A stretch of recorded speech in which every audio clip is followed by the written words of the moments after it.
안녕하세요. 써니즈 오디오 채널입니다.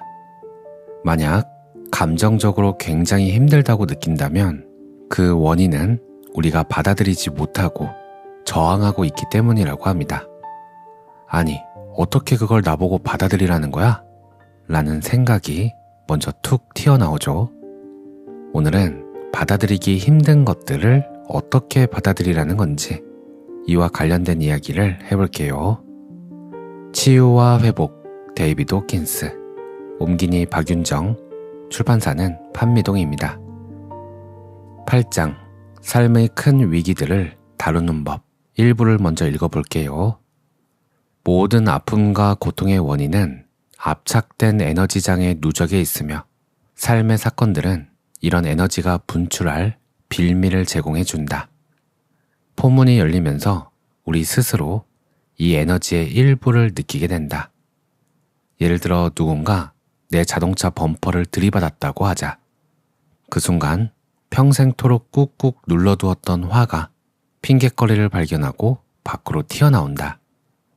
움푹 들어간 범퍼에 분노하고 짜증을 내다가 자기 연민과 질책 속으로 빠져든다. 이처럼 삶의 사건들은 억압된 에너지를 풀어버릴 빌미를 제공해준다.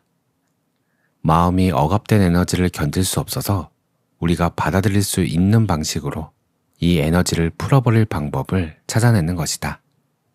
이런 과정을 잘 아는 사람은 억압된 에너지를 느끼면 그 즉시 풀어버리려 할 것이다. 마음이 에너지의 분출을 정당화할 구실을 만들어낼 때까지 기다리지 않는다. 성숙한 사람일수록 외부의 사건이 없어도 자신의 화를 풀어버릴 줄 안다. 모종의 억압된 화가 쌓여가고 있음을 알아차리면 가만히 앉아서 이렇게 말한다. 이걸 들여다보는 게 좋겠어. 그러고는 마음이 화를 덜어내기 위해 분주하게 배회하면서 저기 바깥에서 무언가 사건을 만들어내기 전에 화의 에너지를 내려놓기 시작한다. 이처럼 삶의 사건들은 대부분 안전 밸브나 분출 밸브와 같아서 에너지 탱크의 압력을 줄일 기회를 제공해준다. 압력을 줄이는 것은 하나의 방법이다. 어떤 경험을 할 때 그 저변의 에너지를 바라보는 것이다. 마음이 특정한 사건을 둘러싸고 만들어낸 문제나 생각들을 다룰 필요는 없다. 삶의 모든 경험을 들여다보면 우리가 경험에 대한 자신의 느낌 속에서 살아간다는 것을 깨닫게 된다. 삶의 사건 자체는 사실 아무것도 아니기 때문이다. 아침에는 재앙처럼 보였던 일도 정오가 되면 재밌게 여겨질 수 있다. 사건은 전혀 달라지지 않았는데도 말이다. 이제 우리가 무엇과 더불어 살아가는지 알 것이다. 우리는 움푹 꺼진 범퍼와 더불어 살아가는 것일까? 그렇지 않다. 그저 범퍼에 대한 우리 내면의 경험을 살아낼 뿐이다. 그리고 움푹 꺼진 범퍼를 받아들이는 방식에 따라 우리의 경험은 달라진다. 이처럼 우리가 경험하는 것은 결코 움푹 꺼진 범퍼가 아니라 찌그러진 범퍼에 대한 자신의 감정들이다. 여기까지. 저 밖에서 어떤 사건이 일어나면 그 사건은 우리 몸의 감각이 인지합니다. 눈으로 봤고, 귀로 들었고, 피부로 느끼는 거죠. 하지만 아직 그것을 우리는 모릅니다. 그 감각이 뇌로 전달이 되고 그 정보들이 마음에서 재구성된 다음에야 우리는 저기 어떤 사건이 일어났구나 하고 아는 거죠. 그런데 이때 우리의 의식 상태가 어느 수준이냐에 따라 그 사건을 어떻게 받아들이는가 하는 관점이 달라진다고 합니다. 저항할 수도 있고 수용할 수도 있는 거죠. 그렇다면 제가 궁금한 지점은 이 의식 수준을 결정하는 것은 무엇인가 하는 거예요. 마음은 이 의식이 있어야만 경험되어질 수 있는데 이 의식이라는 것은 에너지 장이라고 합니다.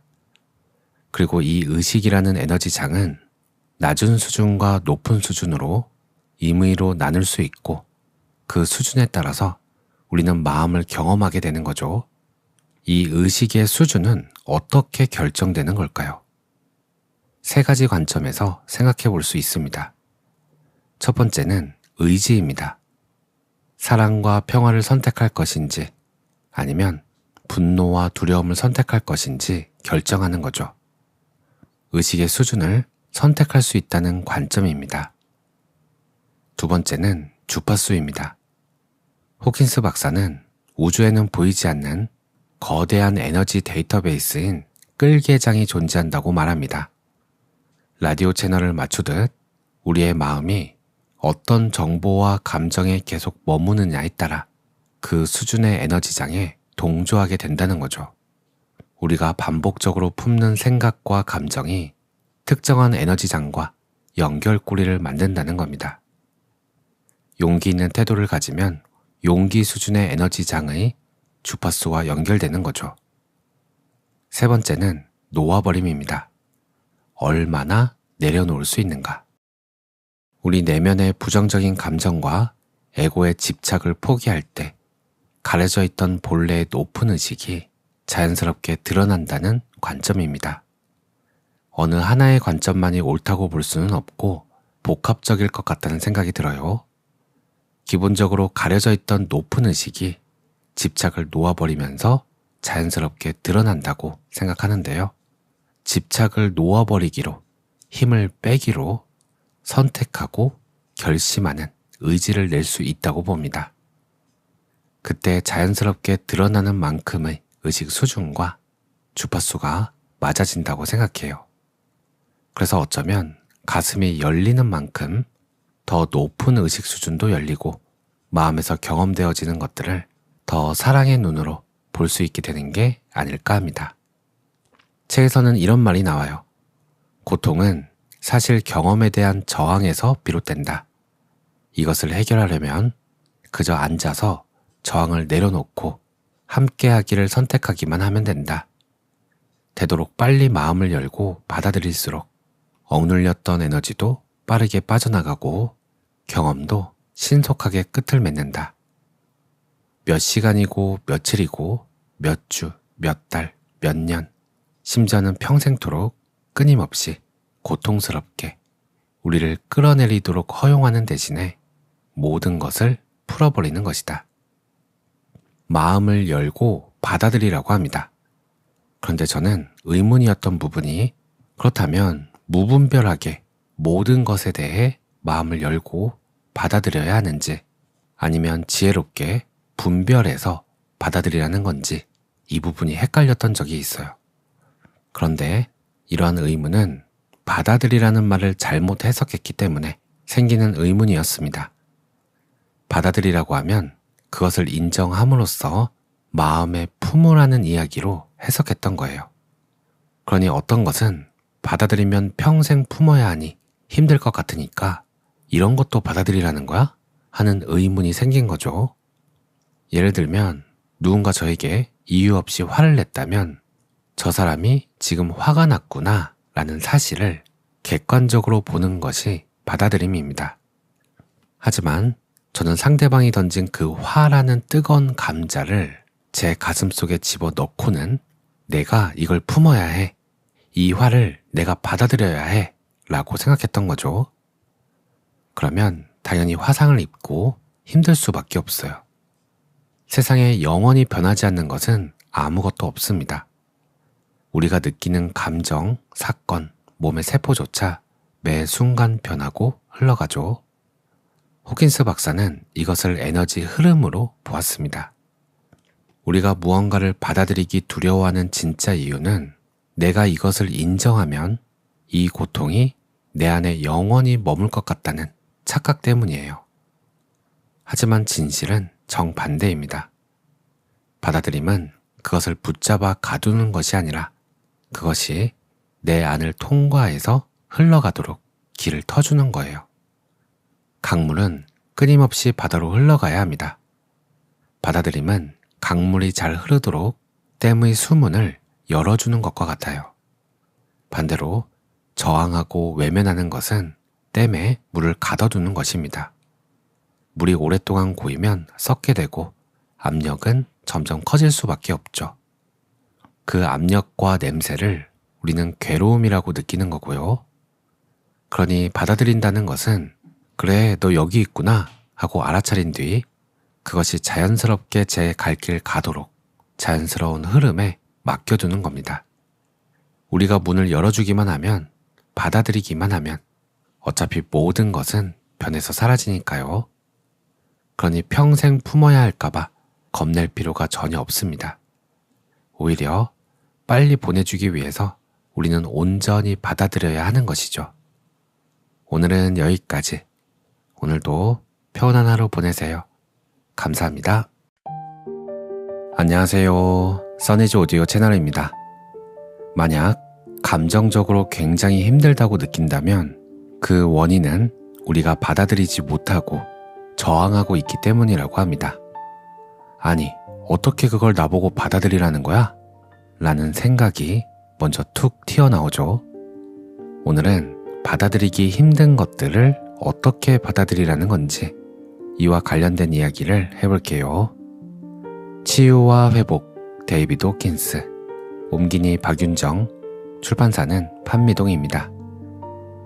8장, 삶의 큰 위기들을 다루는 법, 일부를 먼저 읽어볼게요. 모든 아픔과 고통의 원인은 압착된 에너지장의 누적에 있으며 삶의 사건들은 이런 에너지가 분출할 빌미를 제공해준다. 포문이 열리면서 우리 스스로 이 에너지의 일부를 느끼게 된다. 예를 들어 누군가 내 자동차 범퍼를 들이받았다고 하자. 그 순간 평생토록 꾹꾹 눌러두었던 화가 핑곗거리를 발견하고 밖으로 튀어나온다. 움푹 들어간 범퍼에 분노하고 짜증을 내다가 자기 연민과 질책 속으로 빠져든다. 이처럼 삶의 사건들은 억압된 에너지를 풀어버릴 빌미를 제공해준다. 마음이 억압된 에너지를 견딜 수 없어서 우리가 받아들일 수 있는 방식으로 이 에너지를 풀어버릴 방법을 찾아내는 것이다. 이런 과정을 잘 아는 사람은 억압된 에너지를 느끼면 그 즉시 풀어버리려 할 것이다. 마음이 에너지의 분출을 정당화할 구실을 만들어낼 때까지 기다리지 않는다. 성숙한 사람일수록 외부의 사건이 없어도 자신의 화를 풀어버릴 줄 안다. 모종의 억압된 화가 쌓여가고 있음을 알아차리면 가만히 앉아서 이렇게 말한다. 이걸 들여다보는 게 좋겠어.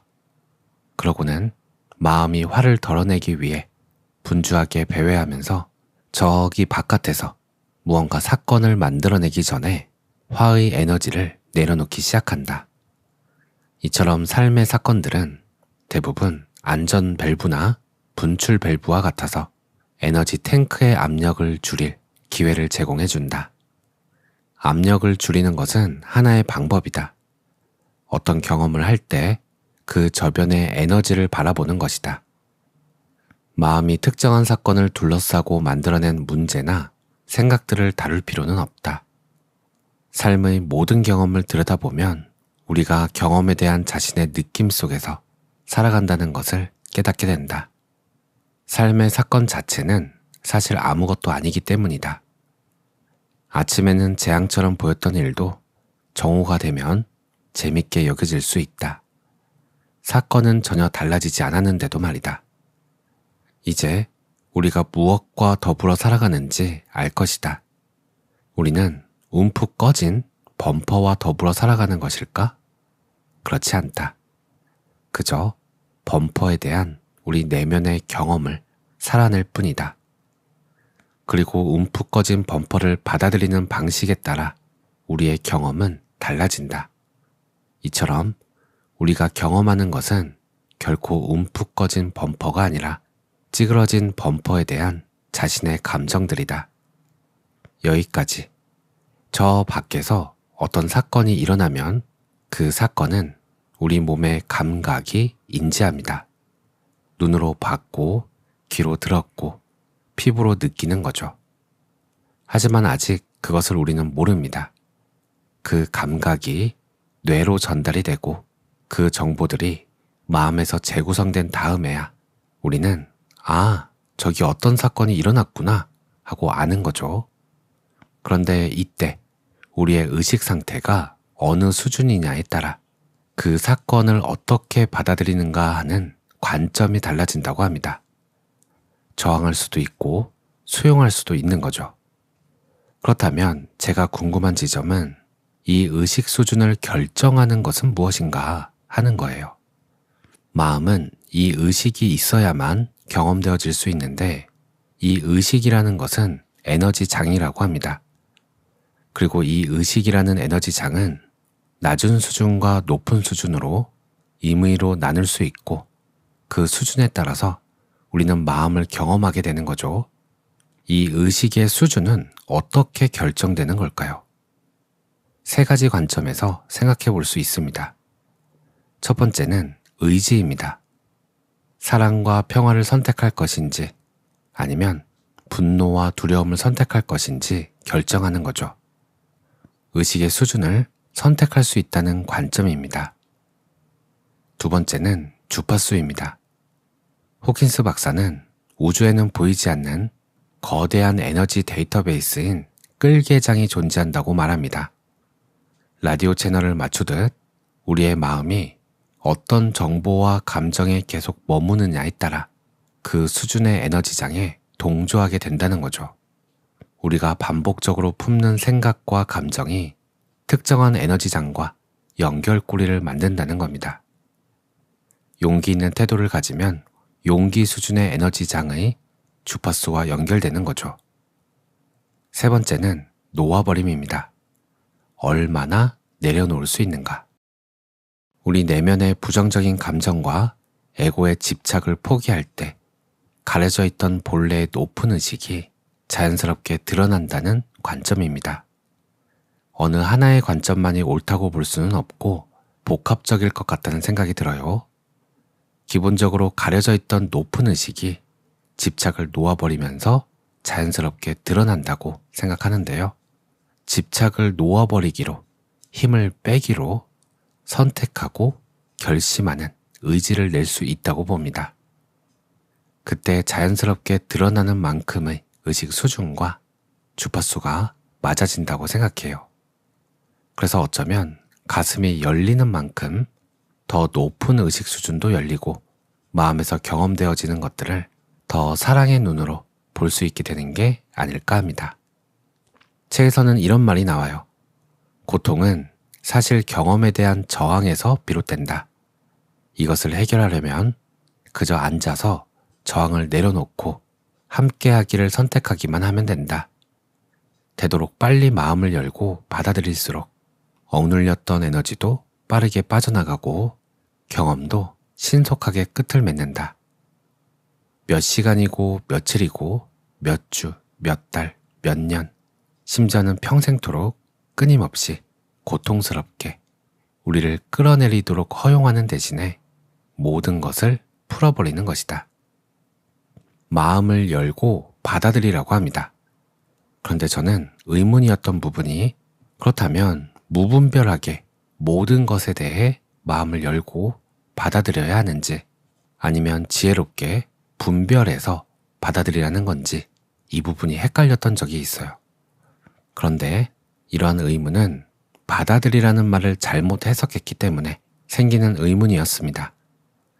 받아들이라고 하면 그것을 인정함으로써 마음에 품으라는 이야기로 해석했던 거예요.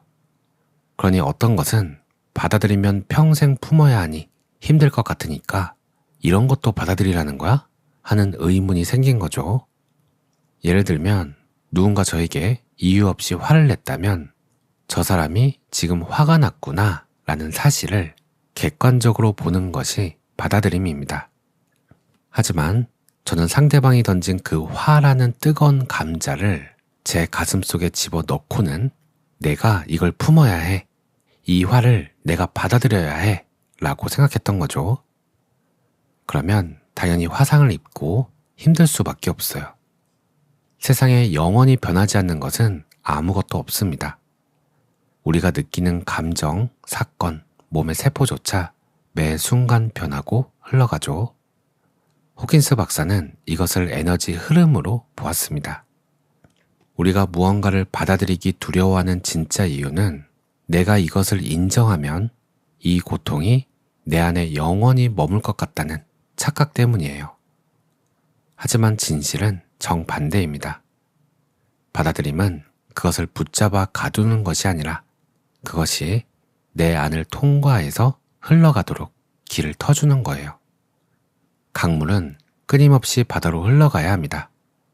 받아들임은 강물이 잘 흐르도록 댐의 수문을 열어주는 것과 같아요. 반대로 저항하고 외면하는 것은 댐에 물을 가둬두는 것입니다.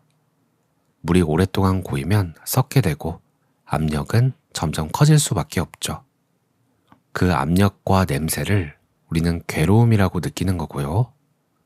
그러니 받아들인다는 것은 그래, 너 여기 있구나 하고 알아차린 뒤 그것이 자연스럽게 제 갈 길 가도록 자연스러운 흐름에 맡겨두는 겁니다. 우리가 문을 열어주기만 하면, 받아들이기만 하면 어차피 모든 것은 변해서 사라지니까요. 그러니 평생 품어야 할까봐 겁낼 필요가 전혀 없습니다. 오히려 빨리 보내주기 위해서 우리는 온전히 받아들여야 하는 것이죠. 오늘은 여기까지. 오늘도 편안한 하루 보내세요. 감사합니다.